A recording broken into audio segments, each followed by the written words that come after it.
Magandang gabi po. Ilang lugar sa norte ang napuruhan ng bagyong Neneng na mas lumakas pa at isa ng typhoon. Kabi-kabilang rescue operation sa Cagayan sa gitna ng bahang dala ng bagyo na hindi rin pinaligtas magyang ilang karating probinsya. At nakatutok live si Ivy Hernando ng GMA Regional TV 1 North Central Luzon. Ivy. Pia, Ivan, higit 500 pamilya na ang inilikas sa Cagayan dahil sa muling pagtaas ng tubig baha dulot ng bagyong Neneng. Wait lang.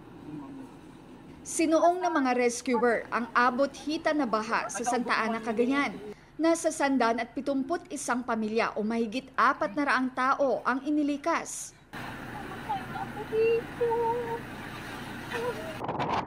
Tulong-tulong naman ang mga pulis at volunteer na iahon mula sa rumaragasang tubig baha ang lalaking ito na natrap sa kanyang bahay sa bayan ng Claveria.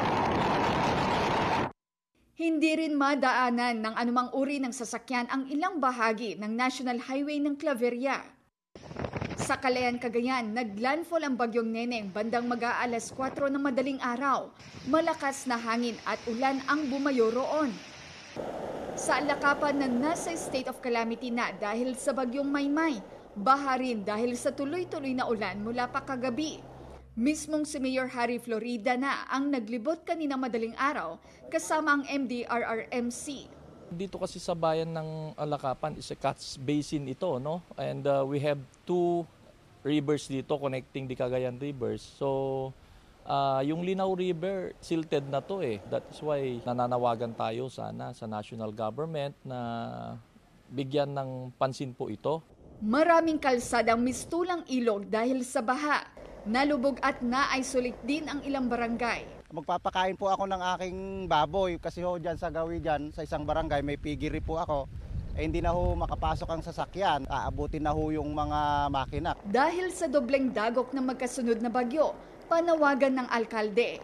Panawagan natin sa most especially sa national government kay Pangulong Bongbong Marcos na tulungan tayo, no? Ang bayan po natin ay isang agrikulturang bayan. Pumapangalawa po tayo sa produksyon ng palay at ang kinakabuhay ng ating mga tao dito ay pagsasaka. Lubog din sa baha ang ilang bahagi ng Apari. Sa bayan ng Ballesteros, pinasok din ng tubig baha ang ilang bahay. Lagpas tao nga sa ilang lugar. Sa ilang kalsada nga nakatali sa gilid ang mga alagang hayop. Habang sa Barangay Fugu, nagka-landslide. Tumulong na ang pulisya sa clearing operation. Yung landslide doon, subukan natin tumawid para may madala natin dito yung mga steel boat na pwedeng kailanganin para makatawid tayo dito papunta dito sa sitio Kalapawan. Sa isang sitio naman sa Barangay Fugu, nasa 75 pamilya ang isolated dahil sa bahang hanggang bubong. Nag-deploy ng rubber boat ang Task Force Lingkod Cagayan para sa paglikas. Maliit lang to pero pagdating sa bandarian ma'am, masyadong malaki yung tubig. Abot hanggang lagpas tao? Mga kuwan pa ito ma'am, ay mga 4 meters ma'am ganyan. Burado rin dahil sa baha ang isang palayan sa bayan ng Abulug. Gayon din ang ilang palaisdaan.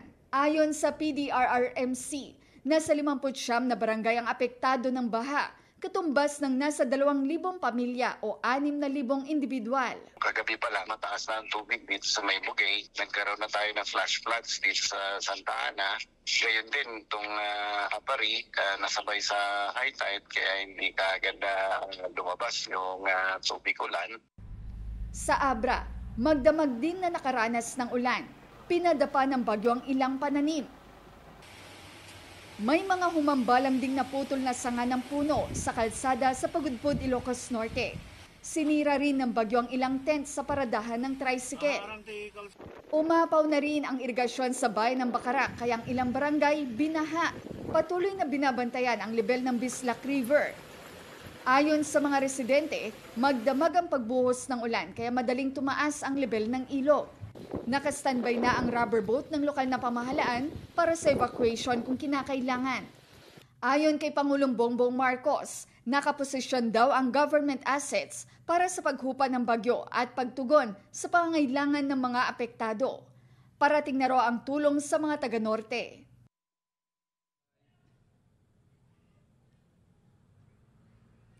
Ivan, tinatayang 500 million pesos na ang pinsala ng magkasunod na bagyo sa infrastruktura ng Cagayan, habang less than 20 million pesos naman ang pinsala sa agrikultura.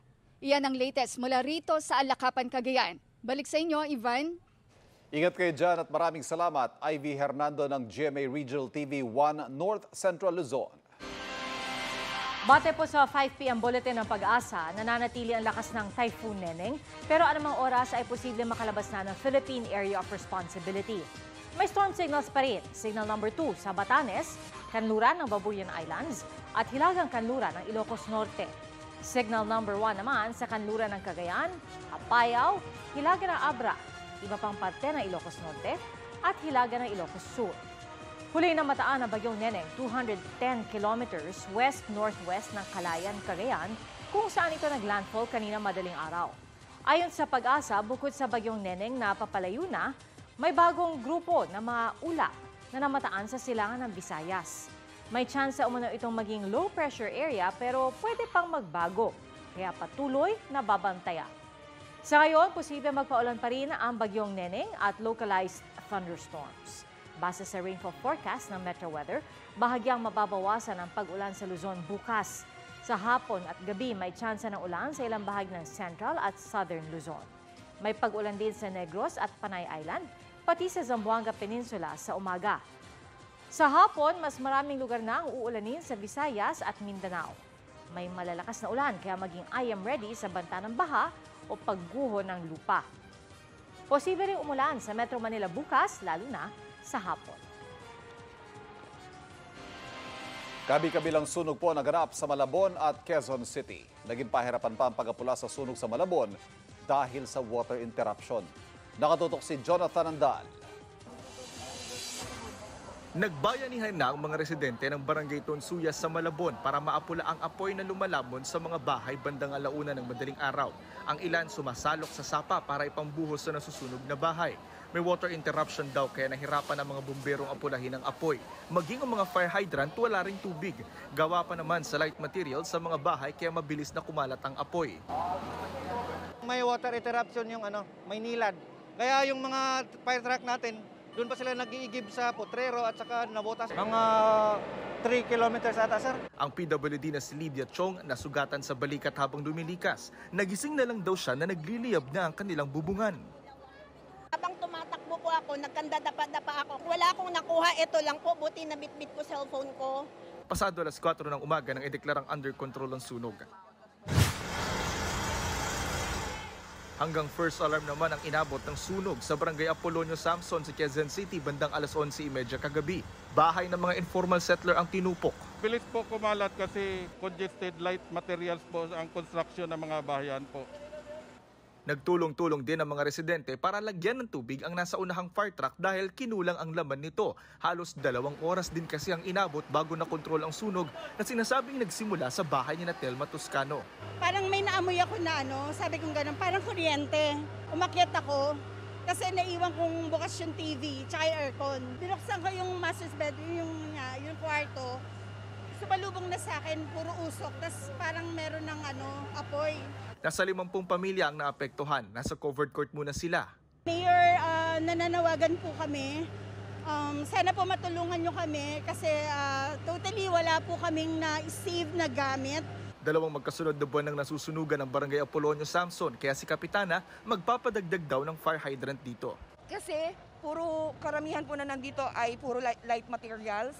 Jonathan Andal, Nagkatutok, 24 Oras.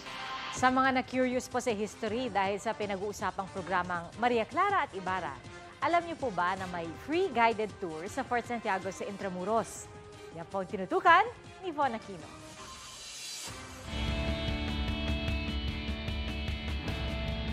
Gusto mo ba ng mala-time travel experience na gala na parang sa Maria Clara at Ibarra ng GMA? Kaya yang ibigay ng Intramuros sa Maynila, lalo na ng Fort Santiago. Yes, confirmed yan. Minsan kada buwan ang pinag-uumpukan ng mga namamasyal dito, hindi chismisan, kundi libreng guided tour ng Department of Tourism at Intramuros Administration para ipalaganap ang ganda ng ating kasaysayan. Para po na may tama natin yung mga kumakalat ngayon na mali sa social media. At yun po, mapaigting yung ating pagmamahal sa ating bayan. Lalo ngayon, ang daming namin napapansin, ang daming mga kabataan na nagpupunta ngayon. Kapag po sumasama sa aming free guided tour, na-incorporate namin sa aming narrative yung show na Maria Clara at Ibarra.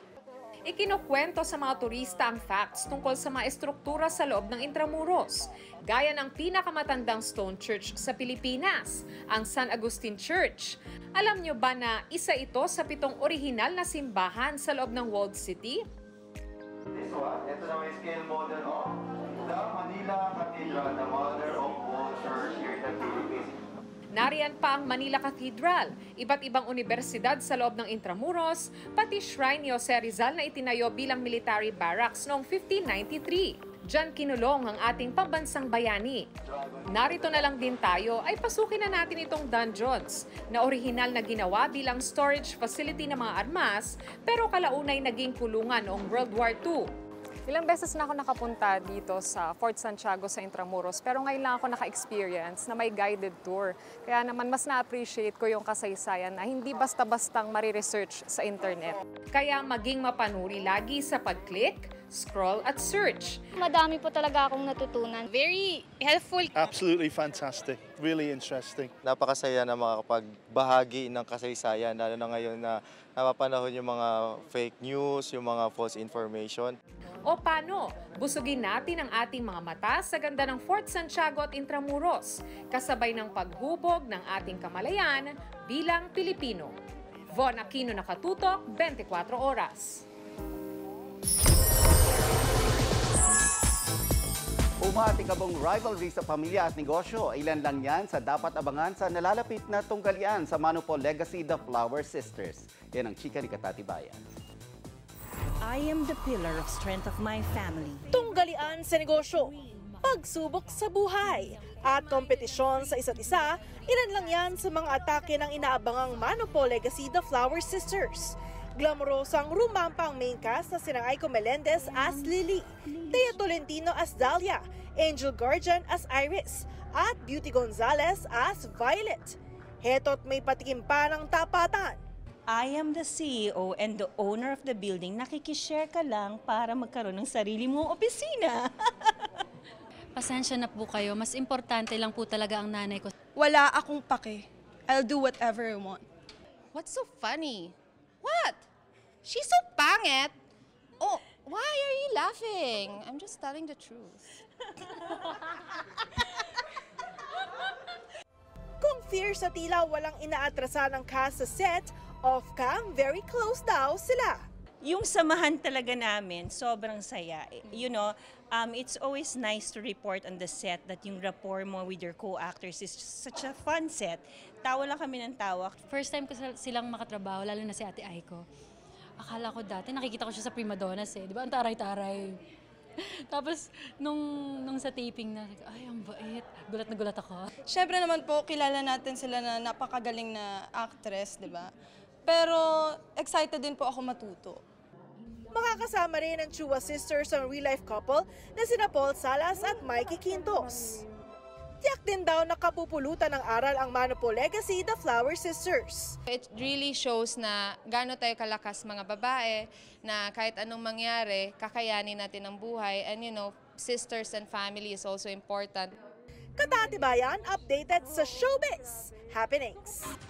Dut-dutan is back this year. Muling ipinamalas ng mga sikat at aspiring tattoo artists ang kanilang galing sa pagbabalik ng tattoo convention. Tampok ang ilang makukulay at makabagong disenyo gaya ng glow-in-the-dark tattoo.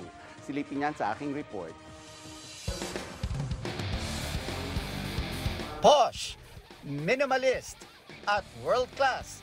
Ganyan kung ibandera ang mga tattoo sa makabagong henerasyon.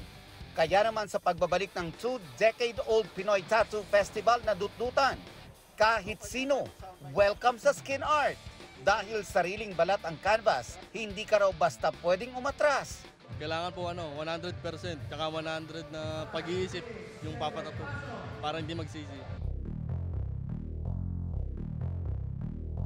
Si Orbs, elementary pa lang daw ay curious na sa tattoo. Kaya kung dati, laman siya ng mga poster making contest, ngayon, isa na siyang apprentice tattoo artist. Ang kanyang pagmamahal sa art, kitang-kita naman sa ebidensya sa kanyang likod, ang poster ng favorite niyang villain na si Joker. Pero hindi raw joke ang paggawa ng malaking tattoo na yan, ha? Sa laki ng disenyo, 7 days daw itong ginawa ng kanyang Tito Jex na isang bihasang tattoo artist. Pero kahit mahigit isang dekada na sa pagtatato, si Tito Jex, isa lang daw ang tato. Nung time na pumunta po kami kay Apo Bangod, bali nagpatato po siya sa akin bilang pasasalamat din at talagang nirespeto po siya. Nagpatato na po ako sa unang pagkakataon po. Tunay ngang sky is the limit pagdating sa obra dahil ang mga hugis, alibata o portrait ng mga namayapa kaya pang i-level up. Na-reproduce lang po siya ngayon ng mga ink maker po para mas ma-enhance pa po yung UV light tattoo po. Pero dito sa Pilipinas, medyo bago lang po. Opo, medyo bago pa rin po. Pero paalala ng mga tattoo artist, hinay-hinay lang sa pagpapalagay ng obra sa balat, ha? Commitment daw kasi ito. Kaya dapat pag-isipang mabuti.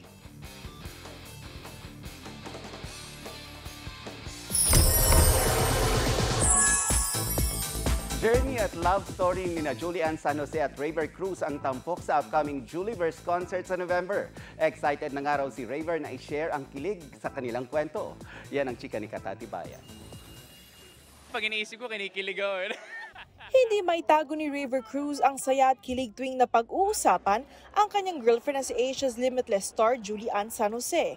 Lalo't magsasama ang dalawa sa entablado para sa Juliverse concert next month. Marami kaming pinaghahanda na mabuti namin and yung buong team. So, mas kikiligin sila for sure kasi gusto namin talaga ma-feel ng audience namin yung journey namin ng Juliverse. Ikukwento raw sa Juliverse concert ang journey nila together at ang kanilang love story as a couple. Alam niyo ba sa musika talaga nagkakasundo at nagbabond ang Juliverse? Music, instruments, siya yung nagtuturo sa akin mag-gitara. Kaya ngayon marunong na rin ako mag-gitara.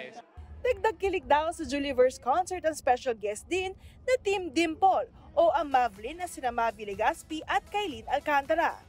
Pagbalik ni Julie mula sa taping ng Maria Clara at Ibarra, magsisimula na ang rehearsal sila ni Raver. Tulad ng maraming kapuso, isa rin si Raver sa mga hook sa Maria Clara at Ibarra na pinagbibidahan ni Julie, Barbie Forteza at Dennis Trillo. Pag nag-dive siya sa isang character, inaaral niya na mabuti. Nagulat nga ako na gano'n siya ka-fluent mag-Spanish. Sobrang galing. Tapos yung nagdadrama ka pa ng gano'n yung character mo. And hindi biro yung character kasi Maria Clara yun, di ba? So, ang galing. Piniro pa nga ni Raver si Julie nang minsan nag-post si Julie ng workout video na sobrang fit raw pala ni Maria Clara. Sanay na ako, nakikita ko siya nakadamit na Maria Clara tapos biglang nag-gym siya. Sobrang fit nga pala niya talaga. Hanggang ngayon nagugulat pa rin ako. Katati Bayan, updated sa showbiz happenings. Sa mga fur parent, bantayan pong mabuti ang inyong mga alaga. Isang aso nakawala sa Quezon City at nakita sa CCTV na karga na ng isang lalaki. Nakatutok si Von Aquino. Cute, mabait at bahagi na ng pamilya ang turing ng pamilya ni Cecil sa 3 taong gulang na male Shih Tzu na si Ian. Pero noong October 6, nakawala siya sa bahay ni na Cecil sa Barangay Kamuning, Quezon City. Nung may pumasok po akong relative na hindi taga dito, so hindi niya alam na ganun gumalaw si Ian. Sumalisi po siya palabas.